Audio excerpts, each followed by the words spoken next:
प्यारे, एक दिन परात्पर परब्रह्म प्रभु श्री राम के जीवन में चिंता आई। अभी आप प्रसंग श्रवण कर रहे थे, सुंदरकांड से संबंधित कथा थी। प्रभु श्री राम को जब चिंता हुई तो बैठे बैठे सोच रहे हैं कि अब क्या होगा। 4 महीने व्यतीत हो गए चातुर्मास करते करते, लेकिन सीता की सुधि अभी तक नहीं। सीता है क्या? वेदांत में शांति सीता समानीता आत्मा रामो विराजते। सीता जी वेदांत में शांति है। वेदांतियों की दृष्टि में सीता जी शांति है, भक्तों की दृष्टि में सीता जी भक्ति है, और ज्ञानियों की दृष्टि में सीता जी मुक्ति है। सीता जी के बहुत से स्वरूप हैं, लेकिन ऐसी मुक्ति प्रदान करने वाली सीता, भक्ति प्रदान करने वाली सीता, शांति प्रदान करने वाली सीता, आज भगवान राम कहते हैं कि वो लंका में है। अच्छा, एक बात आपको बताएं, सीता शांति है, लेकिन लंका में जब से सीता जी पहुंची तो अशांति ही अशांति रही। बोलो, रही कि? इस बात को लंका वाले भी कह रहे हैं, मंदोदरी भी कह रही है, मालवंत भी कह रहा है, विभीषण भी कह रहा है, और संपूर्ण राक्षस जाति कह रही है रावण से कि जब से सीता जी लंका में आई, जब ते तुम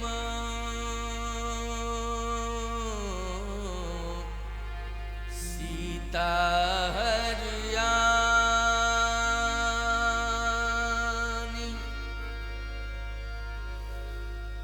जब ते तुम सीता हरियाणी, उस गुण हो न जाए बखानी।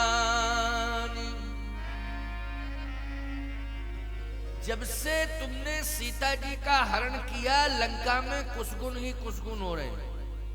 कुछ गुण असगुण, ठीक है ना? असगुण हो न जाए बखानी, कुछ गुण हो न जाए बखानी, एक ही बात है। असगुण कुछ गुण। शांति सीता समानीता आत्मा रामो विराजते। सीता साक्षात शांति है, लेकिन लंका में सीता जी पहुंची तो अशांति छा गई। अच्छा, अयोध्या में जब सीता जी आई थी तब आए राम ब्याहे घर जमुते, आए राम ब्याहे घर जमुते, आए राम ब्याहे घर जमुते, आए राम ब्याहे घर जमुते, भयउ आनंद अवधपुर तब ते, भयउ आनंद अवधपुर तब ते, भयउ आनंद अवधपुर तब ते, आए राम ब्याह घर जबते, भयउ आनंद अवधपुर तब ते। इसका मतलब है ब्याह घर जबते तो किसको ब्याह के लिए आए राम जी अयोध्या में? सीता जी को। जब से सीता जी आई अयोध्या में, भयउ आनंद अवधपुर तब ते, उस समय से अयोध्या में आनंद ही आनंद आ रहा। अरे भैया, सीता जी नहीं आई थी तब अयोध्या में आनंद नहीं था क्या? जो आनंद सिंधु सुख राशि सीकर तई त्रैलोक सुपासी। सो सुख धाम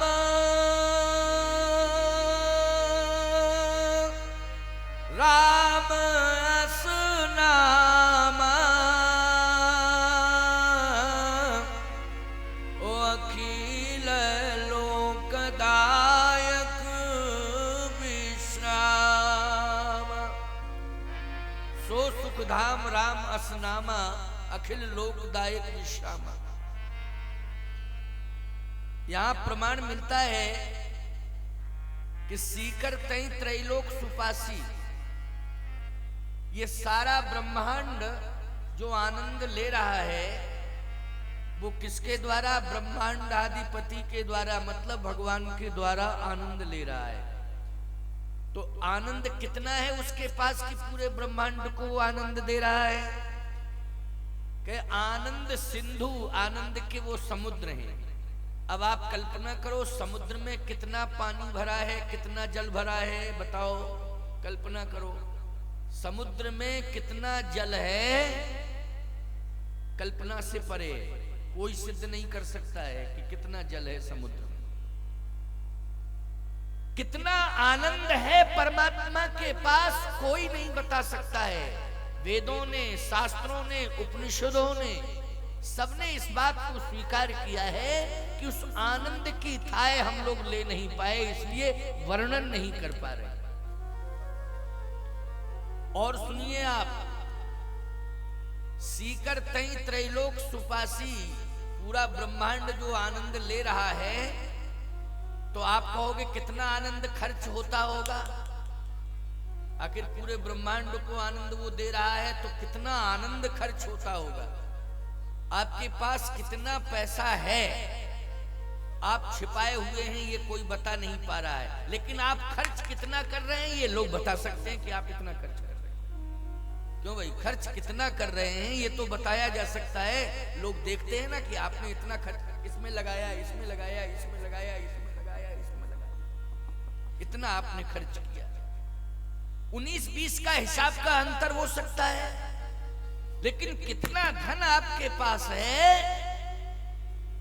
आप कहो महाराज आज के जमाने में तो नरेंद्र मोदी की सरकार में सब पता लग गया है कितना किसके पास है, कितना किसके पास है, टोटल सबका हिसाब आ गया।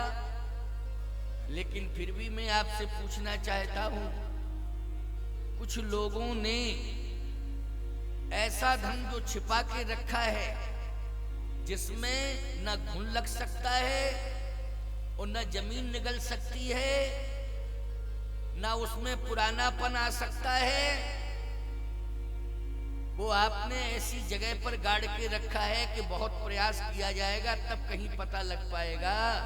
गोल्ड, सोना, बोलो भाई, बहुत प्रयास किया जाएगा उसका भी पता लग जाता है, ऐसी बात नहीं है। जमीन के अंदर क्या गड़ा हुआ है, लोग जमीन के अंदर कोयला नीचे है, कोयले का पता लगा लेते हैं, हीरा नीचे, हीरे का पता लगा लेते, सोना नीचे है, सोने का पता लगा लेते हैं। लेकिन प्यारे, फिर भी आपने अपनी बुद्धि से उसको छिपा के रखा है। और कुंटलों ऐसे देश में लोग रह रहे हैं जिनके पास कई कुंटल सोना है, और जब पता लगता है तो फिर पता लग जाता है, ऐसी बात नहीं है। फिर सोना सरकार के पास होता है और वो सेंट्रल जेल में होते हैं जब पता लग जाता है। लेकिन सत्य तो ये है कि परमात्मा कितना आनंद दे रहा है पूरी दुनिया को, ये हिसाब लगाना है। इसका हिसाब तुलसीदास जी ने लगा दिया। सीकर तई त्रैलोक सुपासी, ब्रह्मांड में 3 लोक, त्रैलोक सुपासी, तीनों लोकों को वो आनंद दे रहा है। तो कितना आनंद दे रहा है, कितना आनंद खर्च हो रहा है? कहा एक सीख समुद्र में डालो, सीख किस में डालो? समुद्र में डालो, और फिर सीख को निकालो। उस सीख में जितना जल आ जाए, अब कितना आ सकता है जल, कल्पना करो। बस ठीक इसी प्रकार से सीकर तई त्रैलोक सुपासी वो आनंद के समुद्र में एक सीख डालता है और सीख डाल के निकालता है, तो जितना आनंद उस सीख में आ जाता है, उसी सीख में शेष आनंद जो आता है, उसी आनंद से त्रैलोक को आनंदित कर देता है। यह है भाव। लेश मात्र होगा कि नहीं होगा आनंद, उससे 3 लोक आनंदित हो रहे हैं। अब कैसे आनंद का खजाना खाली कर सकते हैं तीनों लोग, बोलो? चाहे जितना एड़ी चोटी का पसीना लगा लें, जब इतने मात्र से, लेश मात्र से पूरे त्रिभुवन को आनंद मिल रहा है। ऐसा वो परमात्मा अयोध्या में आया। इसके बाद भी सीता जी के बारे में गोस्वामी जी ने लिखा है कि जब तक वह ब्रह्म सीता जी को नहीं पा गया, राम ने जब तक सीता को प्राप्त नहीं कर लिया, तब तक गोस्वामी तुलसीदास जी महाराज ने स्पष्ट रूप से ये नहीं लिखा। जब सीता जी आई तभी लिखा क्या कि आए राम ब्याही घर जब ते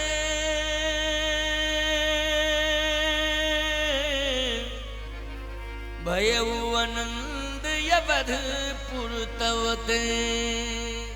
सीता जी को लेकर के जब राम जी अयोध्या में आए तब से आनंद आया। इसका मतलब पूर्ण आनंद, पूर्ण आनंद।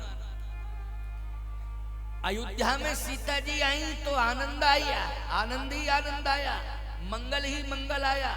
और लंका में सीता जी गई तो अमंगल ही अमंगल आया। क्यों भाई? जब सीता जी अयोध्या में आती तो मंगल और लंका में जाती तो अमंगल। कारण क्या है? कारण यह है कि नारी जिस घर में वरण करके लाई जाती है, वो अपने साथ मंगल लेकर के जाती है। और जिस घर में या जिस नगर में नारी हरण करके लाई जाती है, उस घर में, गांव में अमंगल ही अमंगल हो जाता है, अमंगल लेकर के जाती है। इसलिए मंगल और अमंगल, सगुन और अशगुन का यही अर्थ हुआ। बोलो हुआ कि नहीं हुआ? तो अयोध्या में भगवान राम सीता जी को लेके आए तो वरण करके ले आए, और रावण सीता जी को ले गया लंका में, हरण करके ले गया। तो जब से सीता जी हरण करके लाई गई लंका में, तब से अशुगुन ही अशुगुन हो रहे हैं। रात्रि में भयानक स्वप्न आते हैं राक्षसों को, राक्षस दूसरों को भयभीत करते हैं, लेकिन सीता जी जब से लंका में पहुंची, राक्षस स्वयं भयभीत रहने लगे। ये परिणाम आ गया। वाल्मीकि रामायण के अनुसार 14 महीने सीता जी लंका में रही, 14 महीने। अच्छा, गोस्वामी तुलसीदास जी महाराज ने स्पष्टीकरण और दे दिया एक जगह। क्या बोले? सीता जी को लेकर के जब रावण लंका की ओर जा रहा है, तो गोस्वामी जी कहते 110 शीस स्वान की नाई, और इत उत चले उचित भड़याई। यम कुपंत पग देत खगेसा, और रहन तेज तन बुद्धि बल लेसा। रावण का यश चला गया, रावण का तेज नष्ट हो गया। रावण को बलवान कहा जाता था, आज रावण को स्वान कहा जा रहा है। देखो, बलवान स्वान नहीं होता है, शेर बलवान होता है। क्यों भाई? शेर की और स्वान की एक ही राशि है। बलवान कौन होता है? शेर होता है कि स्वान होता है? बलवान होता है शेर। लेकिन रावण क्या बन गया? स्वान। स्वान मानी कुत्ता। अच्छा, कुत्ता भी बना तो कुत्तों की भी क्वालिटी होती है। हाँ, ऐसा नहीं है कि कुत्तों की क्वालिटी नहीं है। कौन कुत्तों की क्वालिटी है? जिनके पट्टा बंधा है, पालतू वाले पट्टा बंधा है, पालतू कुत्ते, उनकी कीमत होती है। लेकिन जिनके पट्टा नहीं बंधा, वो फालतू, उनकी कोई कीमत नहीं। फालतू कुत्तों की क्या कीमत है बोलो? फालतू कुत्ते को कोई कीमत लगाएगा? कोई बताओ, फालतू कुत्ते कोई कीमत नहीं लगाएगा। अच्छा, फालतू कुत्ते की कीमत होती है 50-50 हजार का भी खरीदा जाता है कुत्ता, है ना? 50-50 हजार का कुत्ता लोग खरीदते हैं और छोटी उम्र में खरीदते हैं, फिर उसको बड़ा करते हैं, पाल पोस के उसको बहुत सुंदर सुंदर साबुन लगाते हैं, सुंदर सुंदर तेल लगाते हैं, फिर उनको बड़े कीमती बिस्कुट खिलाते हैं। और फिर हम आपको क्या बताएं, क्या क्या नहीं करते हैं। बच्चों से जितना प्रेम नहीं करते हैं, कुत्तों से जितना प्रेम करते हैं। मैंने तो देखा है, बच्चों से इतना प्रेम नहीं करते हैं जितना कुत्तों से। मैंने एक जगह कहा, एक कुत्ते को लिए और हौआ रहुआ बउआ गौआ ऐसे ऐसे करे, हिलावे डुलावे, हाँ इस तरह से। मैंने कहा कि अरे रे क्या कर रहा है तू? अरे महाराज 35-40 हजार का आया है। अच्छा, तो क्या मतलब हुआ? बोले महाराज इतनी कीमत दे के लाया हूँ, तो प्यार नहीं करूंगा तो क्या करूंगा? मैंने कहा अच्छा एक बात बताओ, संतान तुम्हारे घर में आई, उसकी कोई कीमत है? उसकी क्या कीमत है पहले ये बताओ। संतान की कोई कीमत नहीं आकी तुमने, कुत्ते की कीमत आकी। यही तुम्हारी बुद्धिमत्ता है। कहे महाराज ऐसा है, कुत्ते को हम हिलाएंगे डुलाएंगे खिलाएंगे हृदय से लगाएंगे, कुत्ता हमसे प्रेम करेगा। और यदि हम उसको हिलाएंगे डुलाएंगे खिलाएंगे नहीं तो मुझसे प्रेम नहीं करेगा। हमने कहा बेवकूफ कहीं की, कुत्ता तुमसे प्रेम करने लगेगा तो तुम्हें कहां ले जाएगा ये बताओ, कहां ले जाएगा? बोले महाराज ये पता नहीं कहां ले जाएगा। हमने कहा कुत्ता तुम्हें ऐसी जगह ले जाएगा कि तुम कहीं किसी काम के नहीं रहोगे, और अगर इसके साथ भी जाओगे तो लोग तुम्हें कुत्ता ही कहेंगे कि ये कुत्ते का भी कुत्ता है। क्यों भाई?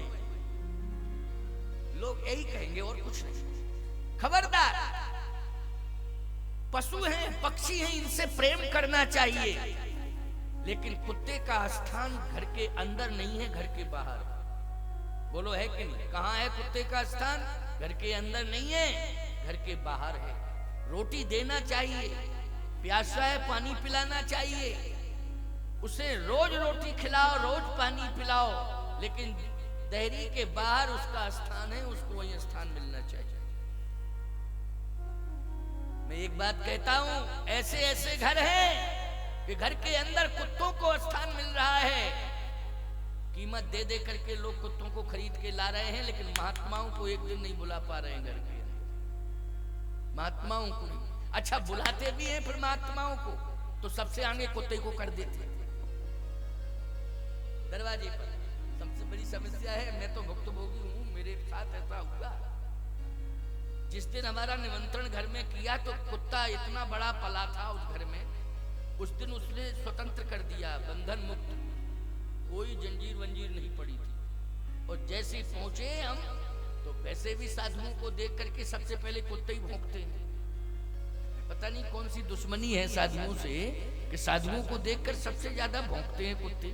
मैंने ये देख, मैं सुबह घूमने जाता हूँ 3:30-4 बजे प्रातः निकलता हूँ, तो सारे लोग सोते हुए मिलते हैं और कोई जग भी जाता है तो चारपाई पे बैठा बैठा रहता, बोलता नहीं है इंसान। लेकिन कुत्ता अगर सो भी रहा होगा और साधु अगर निकला पता नहीं कैसे